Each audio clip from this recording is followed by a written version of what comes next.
നമസ്കാരം. വീട്ടിലുള്ളത് ഇന്ന് ജൂൺ 26. നമ്മൾ കഴിഞ്ഞൊരു യാത്ര ബീഹാർ, മധ്യപ്രദേശ്, ഉത്തർപ്രദേശ് ഭാഗത്തേക്കൂടെയൊക്കെ പോയി ഞങ്ങൾ വീട്ടിൽ തിരിച്ചെത്തിയിരിക്കുകയാണ്. കഴിഞ്ഞ വീഡിയോ നിങ്ങൾ കണ്ടിട്ടുണ്ടാവും. ജബൽപൂരിൽ നിന്ന് കോയമ്പത്തൂരിലേക്ക് പോകുന്ന ഒരു എക്സ്പ്രസിൻ്റെ എന്താ പറയുക ദുരിതപൂർണ്ണമായിട്ടുള്ളൊരു യാത്ര കഴിഞ്ഞാണ് നമ്മളിവിടെ തിരിച്ചെത്തിയിട്ടുള്ളത്. അതുപോലെ തന്നെ നമ്മൾ യാത്ര ചെയ്യുന്നവർക്ക് ഒഴിച്ചുകൂടാൻ പറ്റാത്ത ഒന്നാണ് നമ്മുടെ ഭക്ഷണം എന്ന് പറയുന്നത്. നമ്മൾ കൂടുതലും ഇന്ത്യൻ റെയിൽവേയിലാണെങ്കിലും നമ്മൾ യാത്ര ചെയ്യുന്നത്. അപ്പം റെയിൽവേയിൽ കിട്ടുന്ന ഭക്ഷണത്തെക്കുറിച്ചാണ് ഈ പറയുന്ന ഒരു മെയിനായിട്ടൊരു വീഡിയോ എന്ന് പറയുന്നത്. ആദ്യം തന്നെ നമ്മളിങ്ങനെ പറഞ്ഞ് എന്താ പറയുക, അങ്ങ് മുകളിലേക്ക് പോകുന്നില്ല, തുടക്കം തന്നെ പറയാം. ഇന്ത്യൻ റെയിൽവേ നമുക്ക് അതിൽ നിന്ന് കിട്ടുന്ന ഭക്ഷണം നല്ലതാണോ മോശമാണോ? സത്യം ഞങ്ങളുടെ അഭിപ്രായം പറയുകയാണെങ്കിൽ വളരെ വളരെ മോശമായ ഫുഡ് തന്നെയാണ് നമുക്ക് ഇന്ത്യൻ റെയിൽവേയിൽ നിന്ന് കിട്ടുന്നത്. നമുക്ക് യാത്ര ചെയ്യുന്ന സമയത്ത് ഒരിക്കലും ഫുഡ് കഴിക്കാതിരിക്കാൻ പറ്റുകയും ചെയ്യില്ലല്ലോ. അതുപോലെ തന്നെ ആ ഫുഡ് കഴിച്ച, അതായത് കഴിഞ്ഞ സീരീസിൽ നമ്മൾ യാത്ര ചെയ്തതായത് ഒരുപാട് ട്രെയിനിൽ ഫുഡൊക്കെ കഴിച്ചിട്ടുണ്ടായിരുന്നു.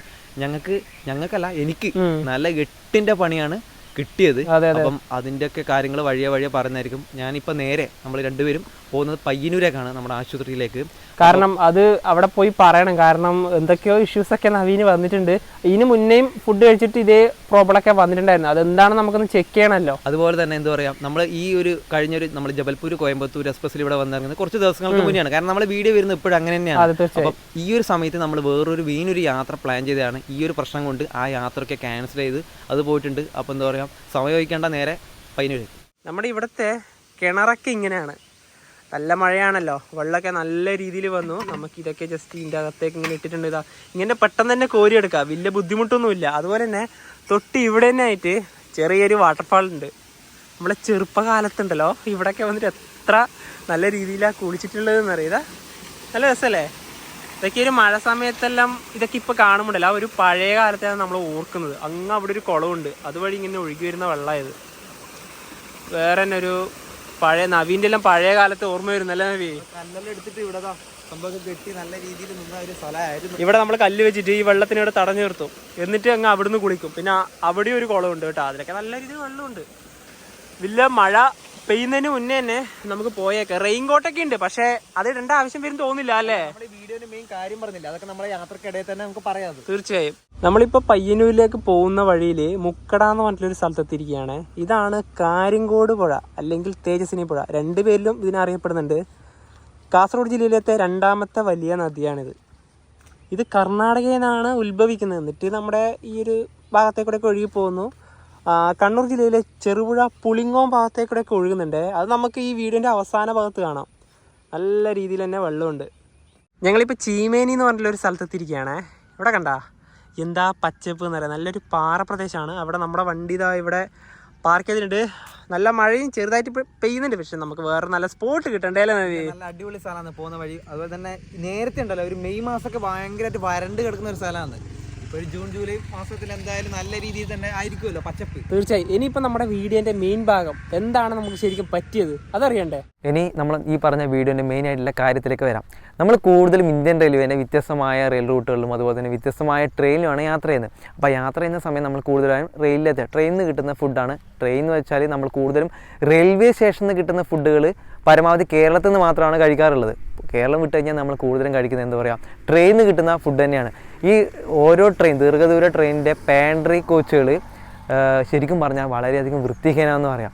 നമ്മൾ ട്രെയിനിൻ്റെ എല്ലാ കോച്ചുകളും കയറിയിട്ട് പരമാവധി വീഡിയോ ഒക്കെ ചിത്രീകരിക്കുന്നതാണ്. പക്ഷേ ഇന്നത്തെ തീയതി വരെ നമ്മൾ എന്താ പറയുക, പാൻട്രി കോച്ചിൽ കയറിയിട്ട് ഒരു വീഡിയോ പോലും ചിത്രീകരിച്ചില്ല. കാരണം എന്താ, അതിനകത്ത് കയറി കഴിഞ്ഞാൽ മിക്കവാറും അവന്മാർ നമുക്ക് 8ന്റെ പണി തരും. അപ്പോൾ നമുക്ക് പാൻട്രി കോച്ചിനകത്ത് വീഡിയോ ഷൂട്ട് ചെയ്യാൻ സാധിക്കില്ല. അതിനർത്ഥം തന്നെ എന്താണ്, വൃത്തിഹീനമാണ്. പക്ഷെ നമുക്ക് അത് നോക്കിയിട്ട് കാര്യമില്ല. യാത്ര ചെയ്യുന്ന സമയത്ത് നമുക്ക് ഫുഡ് കഴിച്ചേ പറ്റൂ.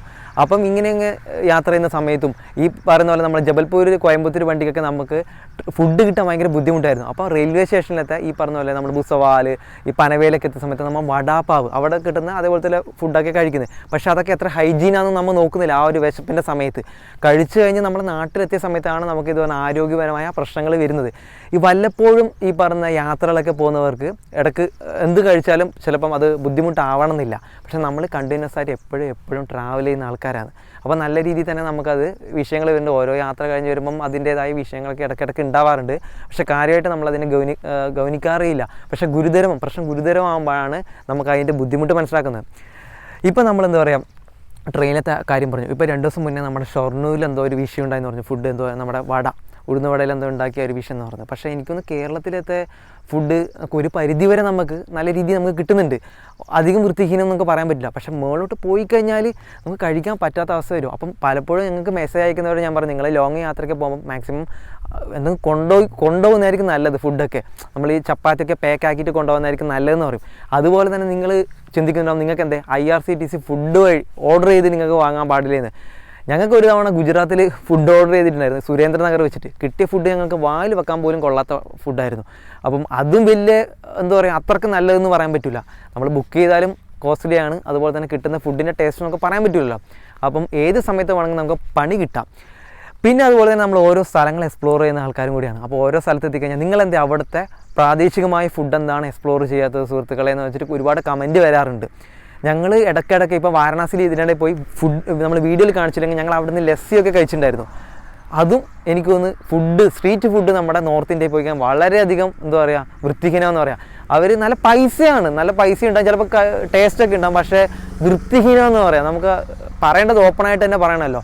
ഇപ്പം അതുകൊണ്ടാണ് നമ്മൾ കൂടുതലായിട്ട് ഈ പറഞ്ഞ പോലെ തന്നെ സ്ട്രീറ്റ് ഫുഡുകളും അല്ലെങ്കിൽ ഫുഡ് എക്സ്പ്ലോർ ചെയ്യാത്തത്. കാരണം പണി കിട്ടിക്കഴിഞ്ഞാൽ അത് മിക്കവാറും നമ്മുടെ ഒരു ലൈഫിന് ഭയങ്കരമായിട്ട് ബാധിക്കുന്നതാണ്. ഇപ്പം ഡൽഹിയിലും അതുപോലെ തന്നെ നോർത്ത് ഇന്ത്യയിലൊക്കെ പോകുന്ന ഒരുപാട് സുഹൃത്തുക്കൾ നമ്മുടെ വാട്സപ്പിലേക്ക് മെസ്സേജ് ആക്കാറുണ്ട്. യൂട്യൂബിൽ നമ്പർ കൊടുത്തുകൊണ്ട്, ബ്രോ എന്താണ് ആദ്യമായിട്ട് ഞങ്ങൾ പോകുന്നത്, എന്താണ് ചെയ്യേണ്ടത്, ശ്രദ്ധിക്കേണ്ട കാര്യങ്ങളൊക്കെ നമുക്ക് അറിയേണ്ട കാര്യം എന്താണ് ഷെയർ ചെയ്യണമല്ലോ. ഞാൻ പറയും, ബ്രോ നിങ്ങളാകെ 3 കാര്യങ്ങൾ നോക്കിയാൽ മതി. ഒന്നിപ്പോൾ ഡൽഹിയിലും അവിടെയൊക്കെ ഇറങ്ങുന്ന സമയത്ത് നിങ്ങൾക്ക് റൂം വേണോ അത് വേണോ എന്നൊക്കെ ചോദിച്ചിട്ട് ഒരുപാട് ഇടപാടുകാരൊക്കെ വരും. അറിയാലോ, അവരെ പൈസ എക്സ്ട്രാ 1000 രൂപയുടെ റൂം ഇപ്പോൾ 1500 പറയും. അപ്പോൾ അതിലൊന്നും നിങ്ങൾ പോയി വീടരുത്. അപ്പോൾ ആ കാര്യം പറഞ്ഞു തുടങ്ങും. രണ്ടാമത്തെ കാര്യം എന്ന് വെച്ചാൽ നിങ്ങൾ ഫോണിൽ വീഡിയോയും ഫോട്ടോ ഒക്കെ എടുക്കുമ്പോൾ കള്ളന്മാരെ ശ്രദ്ധിക്കണം. ഏത് സമയത്ത് പേഴ്സായാലും ഫോണായാലും അടിച്ചുകൊണ്ട് പോകും. അപ്പോൾ അതൊന്നും ശ്രദ്ധിക്കാം. മൂന്നാമത്തെ കാര്യം, നിങ്ങൾ അവിടെ പോയിട്ട് നോൺ വെജും അതുപോലെ തന്നെ സ്ട്രീറ്റ് ഫുഡൊക്കെ കഴിക്കുമ്പോൾ വളരെയധികം കാര്യമായിട്ട് നോക്കണമെന്ന്. ഈ 3 കാര്യങ്ങൾ മാത്രമേ ഞാൻ പറയാറുള്ളൂ. ഒരുപാട് പേര് ഇതുപോലെ പോയിട്ട് ഞങ്ങൾക്ക് അറിയാൻ കുറച്ച് സുഹൃത്തുക്കൾ പെട്ടുപോയിട്ട് ഡൽഹിയിൽ നിന്ന് വിളിച്ചിട്ടുണ്ട്. ബ്രോ ഞാനിവിടെ ഹരിദ്വാറും അവിടെയൊക്കെ പോയി വന്നാൽ ഞാൻ ഈ പറഞ്ഞ ഇവിടുന്ന് ഇങ്ങനത്തെ സ്ട്രീറ്റിൽ നിന്ന് ഫുഡ് കഴിച്ചു, എനിക്കാണെങ്കിൽ ഇങ്ങനെ വയറ് ഭയങ്കര ബുദ്ധിമുട്ടായി, എനിക്ക് അങ്ങനെ ഇങ്ങനെ ഞാൻ എന്ത് ചെയ്യേണ്ടതെന്ന് ചോദിച്ചു. എനിക്ക് ഒരു ലെവലേശം എനിക്ക് നാട്ടിലേക്ക് വരാൻ പറ്റില്ല, എന്താണ് ചെയ്യേണ്ടതെന്ന് വെച്ചിട്ട് എത്ര മെസ്സേജ് വന്നിട്ടുണ്ടെന്ന് അറിയാം. ഞാൻ അവർക്ക് ഹെൽപ്പ് എനിക്ക് മനുവിനും ചെയ്തു കൊടുക്കാൻ പറ്റുന്ന ഹെൽപ്പൊക്കെ ഞങ്ങൾ ചെയ്തു കൊടുത്തിട്ടുണ്ട്. പക്ഷേ ഞങ്ങൾക്ക് നിങ്ങളോട് പറയാനുള്ളത്, നോൺ വെജ് കഴിക്കാം, നല്ല ഹോട്ടലുകളൊക്കെ നോക്കി നിങ്ങൾക്ക് കഴിക്കാം. പക്ഷേ ട്രെയിനിലത്തെ ഫുഡ് എന്ന് വെച്ചാൽ ഒരു രക്ഷയില്ല. ഇവരെന്താണ് നന്നാവാത്തതെന്ന് എങ്ങനെ പറയും ഇത്? കാരണം ഫുഡ് കഴിക്കാതെ നമുക്ക് യാത്ര ചെയ്യാൻ പറ്റുമോ? കഴിച്ചാലും പണി കിട്ടും, കഴിച്ചില്ലേലും പണി കിട്ടുന്ന ഒരവസ്ഥയാണ് ഇപ്പോൾ ഇന്ത്യൻ റെയിൽവേ. ഒരുപാട് മാറേണ്ടതുണ്ട്. പിന്നെ ഈ പറഞ്ഞ നമ്മളെ കേരളത്തിലെ വെൻഡേഴ്സ് വിൽക്കുന്ന ഫുഡ് ഒരു പരിധി വരെ നമുക്ക് വീണ്ടും കഴിക്കാം. ഞാനത് റിപ്പീറ്റ് ചെയ്യുന്നത്, പുറത്ത് പോയി കഴിഞ്ഞാൽ നമ്മൾ ജബൽപൂരിലെ ട്രെയിനിൽ ഒരുപാട് അനുഭവിച്ച കാര്യമാണ്. നമ്മൾ രണ്ടുപേരും നിങ്ങളോട് ഇത്രയും ഡീറ്റെയിൽ ആയിട്ട് കാര്യങ്ങൾ ഓപ്പണായിട്ട് പറയാനുള്ള കാര്യം, നമുക്ക് അവിടെ ഡൽഹി ആ ഒരു ഉത്തർപ്രദേശ് ആ ഒരു മധ്യപ്രദേശ് ഭാഗത്തേക്കൊക്കെ ഇതിന് മുന്നേ പോയിട്ട് ട്രെയിൻ തന്നെ ഫുഡ് പോയ്സൺ വന്നിട്ട് ഇവിടെ ഒരാഴ്ചയോളം ഗുരുതരാവസ്ഥയിൽ നവി കടന്നിട്ടുണ്ട്. ആ ഒരു സിറ്റുവേഷനൊക്കെ ഇപ്പം മനസ്സിൽ വെച്ചുകൊണ്ട് തന്നെയാണ് ഈ കാര്യങ്ങളൊക്കെ അതുപോലെ തന്നെ തുറന്ന് പറയുന്നത്. അല്ല, നമ്മുടെ അനുഭവിച്ച കാര്യങ്ങൾ മാത്രമല്ല, ഇനിയിപ്പോൾ നമ്മുടെ വീഡിയോ കണ്ട് നോർത്ത് ഇന്ത്യയൊക്കെ പോകുന്നവരൊന്ന് ശ്രദ്ധിക്കണം, അത് മാത്രമാണ്. കാരണം നമ്മുടെ കാര്യം മാത്രം നോക്കിയാൽ പോരല്ലോ. അപ്പോൾ അതുപോലെ തന്നെ പലരും നമ്മുടെ സുഹൃത്തുക്കൾ തന്നെ എപ്പോഴും കമൻറ്റ് ചെയ്യുന്നവർ, നിങ്ങൾക്ക് അവിടുത്തെ ലോക്കലായിട്ട് ഫുഡൊക്കെ എക്സ്പ്ലോർ ചെയ്തൂടെ, നിങ്ങൾ സ്ട്രീറ്റ് ഫുഡൊക്കെ എക്സ്പ്ലോർ ചെയ്തൂടെ. അതിൻ്റെ മെയിനായിട്ട് കാര്യം നമ്മൾ അതിൽ അധികം കമൻറ്റ് ചെയ്യാറില്ല. കാരണം നമ്മൾ അങ്ങനെ ആരും കമൻറ്റ് കൊണ്ട് വേദനിപ്പിക്കാറൊന്നുമില്ല. അതിൽ വേറെ കാര്യമുണ്ട് നവി, നമ്മളിപ്പോൾ ഇനിയിപ്പം നോർത്ത് ഈസ്റ്റ് സൈഡിലേക്കായാലും നമ്മുടെ വെസ്റ്റ് ബംഗാൾ ആ ഒരു സൈഡിലേക്കായാലും ഡൽഹിൻ്റെ സൈഡിലേക്കായാലും മധ്യപ്രദേശ് ഉത്തർപ്രദേശ് ഇവിടെ പോവുകയാണെങ്കിലും നമ്മൾ നിരന്തരമായിട്ട് ഇനി പോകുമ്പോൾ ഇതേ ഭക്ഷണമല്ലേ കഴിക്കേണ്ടത്. ഇതിനൊരു സൊല്യൂഷൻ കണ്ടെത്തിയേ പറ്റൂ. കാരണം വല്ലപ്പോഴും നിങ്ങൾ യാത്ര ചെയ്യുന്ന ഡൽഹിയിലൊക്കെ യാത്രയ്ക്ക് വല്ലപ്പോഴും യാത്ര ചെയ്യുന്നവർക്ക് ഒരു ഫുഡൊക്കെ കഴിച്ചു കഴിഞ്ഞാൽ കുഴപ്പമൊന്നുമില്ല. പക്ഷെ നമ്മളെപ്പോഴും കണ്ടിന്യൂസ് ആയിട്ട് ട്രാവൽ ചെയ്യുന്നവരാണ്. ഇപ്പം ഈ ഒരു വിഷയം വന്ന സമയത്ത് നമ്മുടെ മെയിൻ ആയിട്ടുള്ള ഒരു യാത്ര ഇപ്പം നിലവിൽ ക്യാൻസൽ ചെയ്തു. ട്രെയിൻ ടിക്കറ്റൊക്കെ കൂട്ടത്തോടെ ക്യാൻസൽ ചെയ്തു. റിട്ടയർ റൂമൊക്കെ ബുക്ക് ചെയ്തിട്ടുണ്ടായിരുന്നു, അതും ക്യാൻസൽ ചെയ്തു. അപ്പോൾ അത് നമുക്ക് പെട്ടുപോയ ഒരു അവസ്ഥയാണ്. അപ്പം നേരത്തെ ഞാൻ കാര്യം പറയാം. എൻ്റെ കാര്യം എന്ന് വെച്ചാൽ നമ്മൾ ജബൽപൂർ യാത്രയ്ക്ക് വന്ന് ചെറിയൊരു വിഷയം ഉണ്ടായിരുന്നു. കാരണം എന്ന് വെച്ചാൽ ഫുഡ് കഴിക്കുന്ന സമയത്ത് എനിക്ക് ഛർദി, വോമിറ്റിങ്ങിൻ്റെ. അപ്പോൾ നേരെ പയ്യന്നൂർ സഹന ആശുപത്രി പോയി. ഫുഡ് പോയ്സൺ വന്നപ്പോഴും ഞാൻ അവിടെയാണ് ഉണ്ടായത്, അഡ്മിറ്റ് ആയത്. അപ്പം നല്ല മഴ വന്നു. അതുപോലെ തന്നെ നേരെ നമ്മൾ അവിടെ ഹോസ്പിറ്റലിൽ പോയ ശേഷം ഡോക്ടർ ബ്ലഡും യൂറിനൊക്കെ ടെസ്റ്റ് ചെയ്ത പറഞ്ഞു മഞ്ഞപ്പിത്തത്തിൻ്റെ ചെറിയൊരു ഇൻഫെക്ഷൻ ഉണ്ടെന്ന്. അപ്പം 2 ദിവസം കഴിഞ്ഞിട്ട് ശേഷം വീണ്ടും പോയി നോർമലായി പറയുകയും ചെയ്തു. ഇനിയിപ്പോൾ ഇതാ 3ാമത് വീണ്ടും പോകുന്നുണ്ട്. അപ്പം വൈകേണ്ട, നല്ല മഴ വന്നു. ഇനി ബാക്കി കാര്യങ്ങൾ വീണ്ടും പറയാം. നമ്മളിവിടെ പയ്യന്നൂർ സഹകരണ ഹോസ്പിറ്റലിൻ്റെ പാർക്കിങ്ങിൻ്റെ ഇവിടെ എത്തിയിരിക്കുകയാണ്. മഴ പെയ്തുകൊണ്ടുണ്ട്, അതാ എന്തോരം ചളിയാ. ഇനിയിപ്പോൾ നേരെ ഹോസ്പിറ്റലിലോട്ട് പോവാം. സമയം കറക്റ്റ് 2 മണിയായി. നമ്മൾ പയ്യന്നൂർ ഹോസ്പിറ്റലിലേക്ക് പോയി ഇപ്പോൾ പെരിങ്ങോ എന്ന് പറഞ്ഞൊരു സ്ഥലത്തെത്തിയിരിക്കുകയാണ്. ഇപ്പോൾ തിരിച്ച് നേരെ വീട്ടിലേക്ക് പോവുകയാണ്. നമുക്ക് പയ്യന്നൂരേക്ക് പോകണമെങ്കിൽ 2 വഴിയുണ്ട്. ഒന്ന് ചീമേനി വഴിയും പോവാം, മറ്റൊന്ന് ചെറുപുഴ പെരിങ്ങോം നമ്മുടെ ചിറ്റാരിക്കാല വഴി ഇപ്പോൾ പോകുന്ന വഴി. ഇതുവഴി കുറച്ച് കൂടുതലാണ് ദൂരം, പക്ഷേ നമ്മളെപ്പോഴും പോകുന്നത് ചീമേനി വഴി തന്നെയാണ്. അതുപോലെ തന്നെ ഇനിയിപ്പോൾ അടുത്ത് വരുന്ന സ്ഥലം പെരിങ്ങോം ചെറുപുഴ. പിന്നെ അതുപോലെ തന്നെ ഡോക്ടറൊക്കെ കാണിച്ചു, കുഴപ്പമൊന്നുമില്ല, കാണിച്ചിട്ട് നമ്മുടെ വണ്ടി മഴ ആയതുകൊണ്ട് റെയിൻ കോട്ടൊക്കെ ഇട്ട് വെച്ചിട്ടാ. അതെ അതെ അതെ, ആ ഒരു റിപ്പോർട്ടില്ലേ, ഇതാണ് നമ്മുടെ പയ്യന്നൂർ സാധാരണ ആശുപത്രി. എന്താ പറയുക, ഇതാ സ്കാനൊക്കെ ചെയ്തതാണ്. ഇതൊന്നും ഒരിക്കലും പ്രതീക്ഷിച്ച സംഭവമല്ല കേട്ടോ. ഫുഡ് തന്ന പണി ഇന്ത്യൻ റെയിൽവേയിലത്തെ ഫുഡ് കഴിച്ചിട്ടല്ലേ. നമ്മുടെ സ്കാനൊക്കെ ചെയ്തതാണ്. ഇതൊന്നും ഞാൻ അങ്ങനെ എടുത്ത് കാണിക്കുന്നില്ല കേട്ടോ. എന്തൊക്കെയോണ്ട് ഈ ഇപ്പോൾ പറഞ്ഞ പോലെ നമ്മുടെ ബ്ലഡ്, അതുപോലെ തന്നെ യൂറിൻ ടെസ്റ്റ് ചെയ്തിട്ട്, പിന്നെ നമ്മുടെ ഈ വയറൊക്കെ ഉണ്ടല്ലോ അതും സ്കാൻ ചെയ്തിട്ടുണ്ട്. എന്തെങ്കിലും വിഷയം ഉണ്ടെന്ന് അറിയാൻ വേണ്ടി. ഒന്നും വിഷയമില്ല. നേരത്തെ പറഞ്ഞ പോലെ തന്നെ മഞ്ഞപ്പിത്തത്തിൻ്റെ ആ ഒരു സംഭവം ഉണ്ടായിരുന്നു, പക്ഷേ അതിനെന്താ പറയുക, അതിജീവിച്ചു എന്ന് പറയാം. 2 ദിവസം കൊണ്ട് ഞാൻ നല്ല രീതിയിൽ വെള്ളമൊക്കെ കുടിച്ചിട്ടുണ്ടായിരുന്നു. ഇപ്പോൾ 2ാമത്തെ രീതി പോകുമ്പോൾ തന്നെ നോർമലാന്ന് പറഞ്ഞു. നമ്മുടെ ഒരു യൂറിനും ബ്ലഡും ടെസ്റ്റ് ചെയ്യുമ്പോൾ മനസ്സിലാവുമല്ലോ. ഇപ്പോൾ വീണ്ടും പോയി, കുഴപ്പമൊന്നുമില്ല. ഇനിയിപ്പോൾ സാധാരണ രീതിയിൽ തന്നെ ഭക്ഷണമൊക്കെ കഴിക്കാം, വീട്ടിലത്തെ നല്ല രീതിയിൽ ഫുഡൊക്കെ കഴിക്കാം. പിന്നെ പുറത്ത് പോകുമ്പം ഞാൻ ഡോക്ടറെ ചോദിച്ചു, ഇനിയിപ്പം പുറത്ത് പോകുന്നതിനൊന്നും വിഷയമുണ്ടോ ചോദിച്ചു. അപ്പോൾ കുഴപ്പമൊന്നുമില്ല, പക്ഷേ ഫുഡ് കഴിക്കുമ്പോൾ ശ്രദ്ധിക്കണമെന്നേ പറഞ്ഞു. കാരണം പറയുമ്പോൾ അറിയുന്ന റെയിൽവേത്തെ ഫുഡ് മോശമാണെന്ന് തന്നെയാണ് എല്ലാവരും പറയുന്നത്. അതായത് നമ്മൾ എന്ത് വിശ്വസിച്ചിട്ട് യാത്ര ചെയ്യും? ഈ ഫുഡ് ആകുമ്പോൾ ഈ ഒരു വെജ് ബിരിയാണി, ചിക്കൻ ബിരിയാണി, പിന്നെ പോട്ടെ ചിക്കൻ ബിരിയാണി കഴിക്കുന്നില്ല, വെജ് ബിരിയാണി ആണെങ്കിലും അതെങ്കിലും മര്യാദക്ക് ഉണ്ടാക്കി തന്നൂടെ അല്ലേ നവി? നമ്മളിപ്പോൾ ചെറുപുഴയിൽ എത്തിയിരിക്കുകയാണ്. ചെറുപുഴ ടൗണൊക്കെ കഴിഞ്ഞേ ഇതുണ്ടല്ലോ, ഇത് ശരിക്കും ഒരു ബോർഡറാണ്. ഈ ഒരു പാലത്തിൻ്റെ ഇപ്പുറത്ത് നമ്മളിപ്പോൾ ഉള്ളത് കണ്ണൂർ ജില്ലയിലും, ഈ പാലത്തിൻ്റെ ആ ഒരു ഭാഗത്തുള്ളത് കാസർഗോഡുമാണ്. അപ്പോൾ ഇതാണ് ഒരു അതിര് പറഞ്ഞത്. ഇതാണ് നമ്മളെ നേരത്തെ കണ്ട ഒരു പുഴയില്ലേ, കാര്യംകോട് പുഴ, അത് തന്നെയാണ്. ട്രെയിനിൽ പോകുമ്പോൾ ഈ ഒരു പുഴ കാണുക നീലേശ്വരത്തിനും ചെറുവത്തൂരിനും ഇടയിലാണ് കേട്ടോ.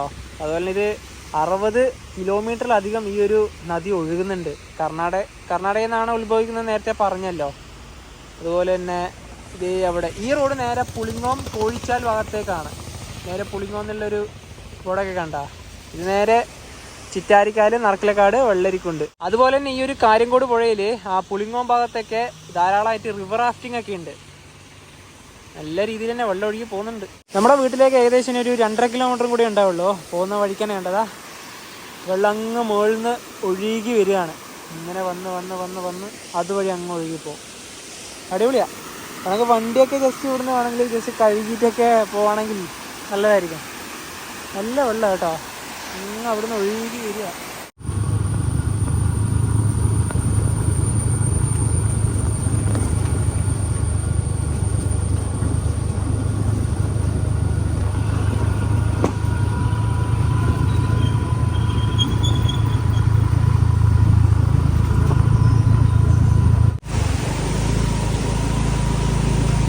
ഇതൊക്കെ നല്ല രീതിയിൽ വെള്ളം കിട്ടോ. നല്ല വീട്ടിലേക്ക് കയറി പോകുന്ന വഴിയത്. അവിടെ ഏകദേശം വെള്ളം ഒഴുകി തന്നെ പോയി. ഇതൊരു 400 മീറ്റർ.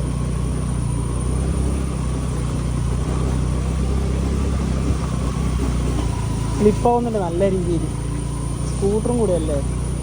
അങ്ങനെ യാത്രയൊക്കെ കഴിഞ്ഞ് വീട്ടിൽ തിരിച്ചെത്തിയിരിക്കുകയാണ്.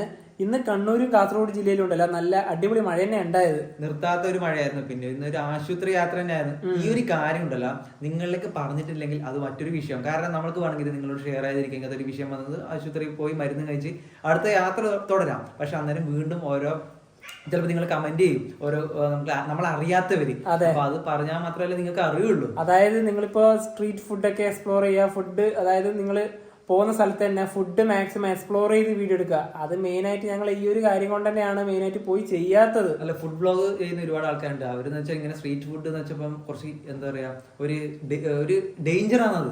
തീർച്ചയായും നമ്മൾ ആദ്യം നമ്മുടെ ഭക്ഷണം കഴിക്കുമ്പോൾ എന്തും നമുക്ക് വാരി വലിച്ച് കഴിക്കാൻ പാടില്ലല്ലോ. അതിൽ നല്ലത് മാത്രം കഴിക്കുക, മോശം ഉണ്ടെങ്കിൽ ചിലപ്പോൾ നമ്മുടെ ജീവനെ അത് ബാധിച്ചേക്കാം. അതെ, അത് വീണ്ടും റിപ്പീറ്റേഷൻ ചെയ്യുന്നതല്ല. യാത്ര ചെയ്യുന്നവരൊന്നും കൂടെ ശ്രദ്ധിക്കാം.